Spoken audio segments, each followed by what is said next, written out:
భరద్వాజ్ గారు, ఇప్పుడు Amaravati 2.0 land pooling, అదేవిధంగా భూసేకరణలో పవన్ కళ్యాణ్ ప్రభుత్వంపై సీరియస్ అయ్యారని చెప్పేసి కూడా వార్తలు వచ్చిన పరిస్థితి. ఒకవేళ మళ్ళీ భూసేకరణ ల్యాండ్ పూలింగ్ జరిగితే అమరావతి రైతుల నుంచి కూడా వ్యతిరేకత వస్తుంది, మళ్ళీ మనకు ఇబ్బంది అవుతుంది అన్నట్టు కూడా పవన్ కళ్యాణ్ చెప్పినట్టు చర్చ నడిచింది. మళ్ళీ ఒకవేళ అమరావతి ల్యాండ్ పూలింగ్ భూసేకరణ జరిగితే ప్రభుత్వం ఇరుకున పడే అవకాశం ఉందంటారా? లేదండి, కన్విన్స్ చేస్తారు.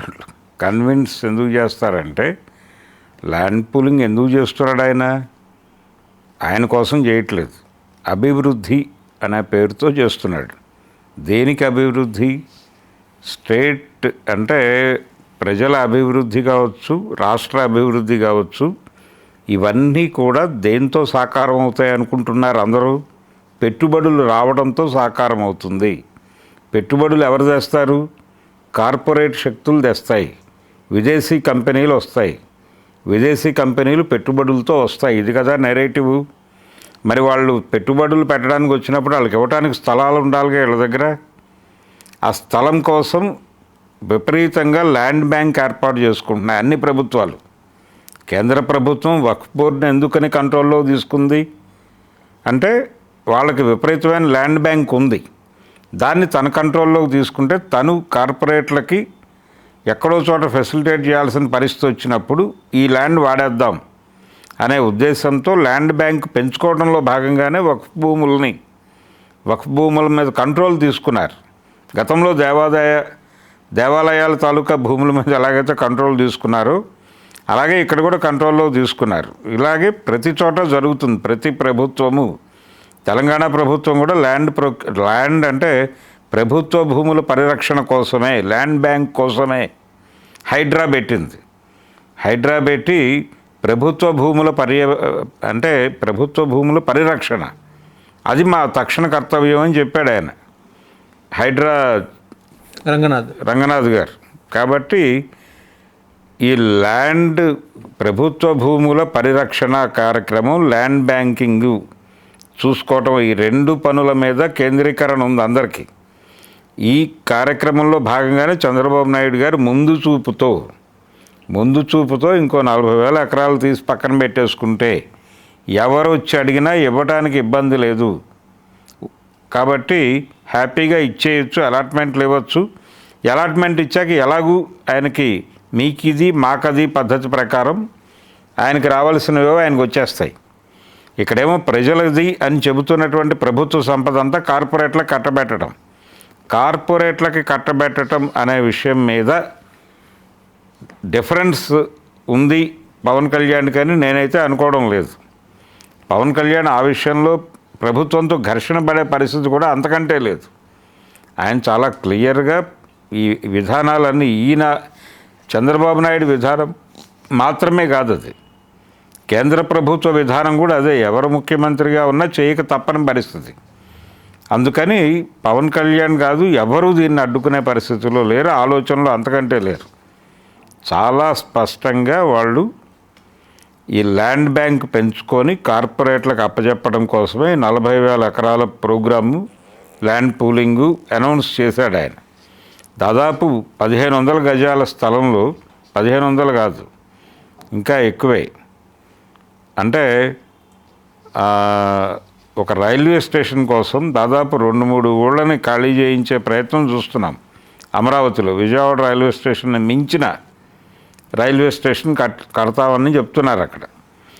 ఆ చెప్పే క్రమంలో వాళ్ళు చాలా పెద్ద ఎత్తున భూమిని గ్రాప్ చేసి కంట్రోల్లోకి తీసుకునేటువంటి ప్రయత్నం చేస్తున్నారు. ఇలా ప్రతిదీ ఎక్కడి నుంచి అన్ని, అంటే ఒక పెద్ద ఇంటర్నేషనల్ ఎయిర్పోర్ట్ కడతాను అమరావతిలో అంటున్నాడు. మరి విజయవాడ ఎయిర్పోర్ట్ని ఏం చేస్తారా, గన్నవరం ఎయిర్పోర్ట్ని అని అడిగితే సమాధానం ఉండదు. ఏదో ఒక పేరుతో విపరీతంగా ల్యాండ్ని బ్లాక్ చేయాలి. బ్లాక్ చేసి అవన్నీ తన కంట్రోల్లో పెట్టుకోవాలి. కార్పొరేట్ శక్తులు ఏమైనా వస్తే అడిగినప్పుడు వాళ్ళకి ఇవ్వాలి, ఇవ్వడం ద్వారా తానేదో ప్రయోజనం పొందాలి. ఇది కార్యక్రమం. ఈ కార్యక్రమం కోసమే ఆయన 40,000 ఎకరాలు మళ్ళీ పూల్ చేద్దాం అన్నాడు. దానికి పవన్ కళ్యాణ్ అడ్డు చెప్పే ప్రసక్తి లేదు, హ్యాపీగా జరిగిపోతుంది. పవన్ కళ్యాణ్ అడ్డు చెప్పాడు అంటే, పవన్ కళ్యాణ్ నిజంగానే అడ్డు చెబితే ఆయన ఎన్డీఏ కూటమిలో ఉండటానికే ఇబ్బంది పడే పరిస్థితి కల్పిస్తారు. ఎందుకంటే భారతీయ జనతా పార్టీ కేంద్ర ప్రభుత్వ విధానం కూడా ఇంతకంటే డిఫరెంట్గా ఏం లేదు. వాళ్ళు కూడా అదే ఆలోచనతో అదే పనుల్లో ఉన్నారు. అందుకని పవన్ కళ్యాణ్ వాళ్ళని కాదని నిర్ణయాలు తీసుకుని, సొంత నిర్ణయాలు తీసుకుని చంద్రబాబుతోనో మరొకళ్ళతోనో గొడవ పడే పరిస్థితిలో లేడు ఆయన. ఓకే, అందుకని అటువంటి ప్రమాదం అయితే ఉంటుందని నేను అనుకోవడం లేదు. భరద్వాజ్ గారు, ఇప్పుడు చింతమనేని వర్సెస్ పేర్ని నాని, వైసీపీ నేత అబ్బయ్య చౌదరి పొలంలో చింతమనేని అనుచరుల దౌర్జన్యం, వీళ్ళ కూడా ఎట్లా చూస్తారు సార్? అంటే చింతమనేని కొంత దూకుడు స్వభావం ఉన్నటువంటి నాయకుడే. ఆయన గతంలో నుంచి చూసాం. అంటే ఒక పొలిటీషియన్ని, అంటే లోకల్ పొలిటీషియన్ను ఒక గవర్నమెంట్ అఫీషియల్ మీద దాడి చేయటం లాంటి కార్యక్రమాలు కూడా చూసాం చింతమనేని ఎపిసోడ్లో. అవును. ఇది ఇప్పుడు ఆయనకు అధికారం ఉంది, అంటే ఆయన ఏ పార్టీ నుంచి ఎమ్మెల్యేగా ఉన్నాడో ఆ పార్టీ అధికారంలో ఉంది. ఉన్నప్పుడు తన ప్రాభవాన్ని చూపించుకునేటువంటి ప్రయత్నం ఆయన చేస్తాడు ఖచ్చితంగా. అందులో భాగంగానే ఈ దాడులు కార్యక్రమాలు జరుగుతున్నాయి.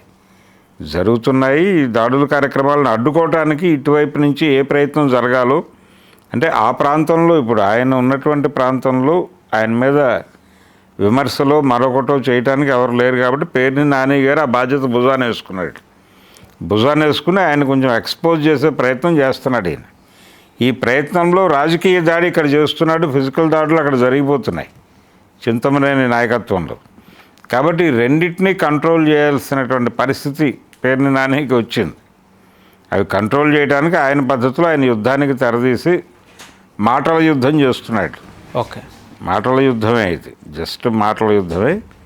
ఇది నిజానికి వీధి పోరాటాలకు సిద్ధం కావాల్సిన సమయం ఉంది వైసీపీకి. కానీ వాళ్ళు ఇంకా ఆ మూడ్లో ఉన్నట్టుగా కనిపించట్లేదు. కేవలం మాటల యుద్ధాలే జరుగుతున్నాయి. ఇది భౌతిక యుద్ధాలుగా మారటానికి కావలసిన పరిస్థితులు ఉన్నప్పటికీ వాళ్ళు ఎందుకనో వెనకడుగు వేస్తున్నారు.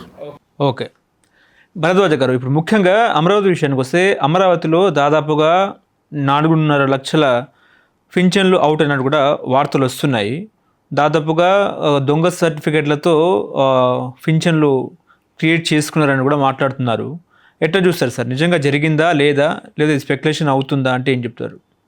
అంటే దీనిలో కొంతమందిని అనర్హులుగా ప్రకటించటం, కొంతమందిని కొత్తగా అర్హులుగా ప్రకటించటం అనేది జరిగింది అక్కడ.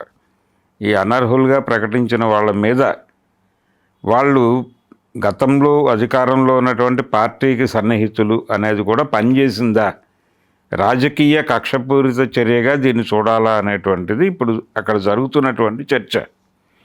అది అవినీతి మరొకటే కాదు, రాజకీయ కక్ష సాధింపులో భాగంగా కొంతమందికి రావాల్సిన పింఛన్లు ఆపేసి వాళ్ళని ఎలిజిబుల్ కాదు అని చూపించేటువంటి ప్రయత్నం చేస్తూ, ఎలిజిబుల్ అని చెప్పి ఇంకొందరిని తీసుకొచ్చి లిస్టులో జోడించేటువంటి ప్రయత్నం. అంటే అస్మదీయులు అంటారు, అంటే తన వాళ్లకు ఎక్కడో చోట ఒక వడ్డింపు కార్యక్రమం పెట్టాలి అనే కార్యక్రమంలో భాగంగానే కొత్త వాళ్ళని అకామిడేట్ చేస్తూ, వీళ్ళని అకామిడేట్ చేసి వాళ్ళని ఉంచితే కుదరదు కాబట్టి కొంతమందిని ఆ ఏరియాలో తగ్గించేటువంటి ప్రయత్నంలో భాగంగా ఈ బ్యాలెన్సింగ్ స్కీమ్. ఇప్పుడు చాలామందికి రకరకాల వాగ్దానాలు చేశాడు చంద్రబాబు నాయుడు గారు. ఎన్నికల్లో ఆయన మాట్లాడుతూ వాలంటీర్ వ్యవస్థను నేను కించపరచడం లేదు, తక్కువ చేయటం లేదు, వాళ్ళ సేవల్ని తక్కువ చేయటం లేదు, వాళ్ళకి డెఫినెట్గా ఒక మంచి జరిగేలాగా నేను నిర్ణయాలు తీసుకుంటాను, వాళ్ళని అవసరమైతే రెవెన్యూ సర్వీసెస్లోకి తీసుకుంటాం, ఇన్ని మాట్లాడాడు. అలాగే వాళ్ళకి 5,000 రూపాయలు వేతనం ఇవ్వటం ఏంటి, కనీసం 10,000 ఇవ్వాలి కదా అని మాట్లాడాడు ఈ పెద్ద మనిషి చంద్రబాబు గారు. కానీ అధికారంలోకి వచ్చాక ఏం చేశాడు? వాలంటీర్ల పరిస్థితి అగమ్యగోచరం అయిపోయింది. ఈ రోజుకి వాళ్ళకి క్లారిటీలు లేవు, వాళ్ళని రెవెన్యూ డిపార్ట్మెంట్లోకి తీసుకోను లేదు ఏ క్యాడర్లోనూ. వాళ్ళందరూ కూడా ఏం చేయాలో అర్థం కాని పరిస్థితుల్లో నెమ్మదిగా అంతర్ధానం అయిపోతున్నారు. ఇటువంటి చర్యలు, ఇలాంటి కార్యక్రమాలు, అంటే వాగ్దానం చేసి మర్చిపోవటం, వాగ్దాన మరుపు అనేటువంటిది ఒకటి ఉంది ఆయనకి. మతి మరుపులాగా వాగ్దానాలు మర్చిపోతాడు. అలా మర్చిపోయినటువంటి పరిస్థితులు కొన్ని ఉన్నాయి. చంద్రబాబు నాయుడు గారు మర్చిపోయినటువంటి కార్యక్రమాల్లో వాలంటీర్లు ఒకటే కాదు, అనేక విషయాలు ఉన్నాయి. ఈ ప్రాసెస్లోనే, ఈ క్రమంలోనే ఇలాంటి కార్యక్రమాలు కూడా జరుగుతాయి. అంటే ఇవి అస్మదీయుల్ని ఎక్కడో చోట అకామిడేట్ చేసి వాళ్ళకి ప్రయోజనం కలిగేలాగా చేయటం. అలాగే అవతల పార్టీ వాళ్ళకు ఉపయోగపడతారు అన్న వాళ్ళని కట్ చేయటం, ఈ 2 పనులు జరుగుతున్నాయి అక్కడ. 2 కార్యక్రమాలు అన్ని ఏరియాల్లోనూ జరుగుతున్నాయి.